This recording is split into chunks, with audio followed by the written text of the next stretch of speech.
Hi అండి. ఈరోజు నేను కొత్తిమీరతో ఇది కషాయం వేసానండి. చాలా అంటే చాలా మంచిదండి కిడ్నీకి. మీరు కూడా ట్రై చేయండి. చేసే విధానం: స్టవ్ వెలిగించుకొని ఒక గ్లాస్ నీళ్ళు పోసుకున్నానండి. నీళ్ళు బాగా మరిగినాక అందులో కొత్తిమీర వేసానండి. కొత్తిమీర వేసి బాగా అది ఉడకాలండి. ఉడికినాక కొద్దిగా సన్న మంటలో పెట్టుకోవాలి. ఇప్పుడు కొద్దిగా స్పూన్తో తిప్పుకోవాలండి.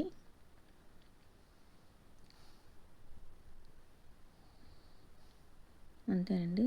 ప్లేట్ పెట్టుకొని స్టవ్ ఆపేసి ఒక 5 నిమిషాల తర్వాత ఈ విధంగా ఫిల్టర్ చేసుకోవాలండి.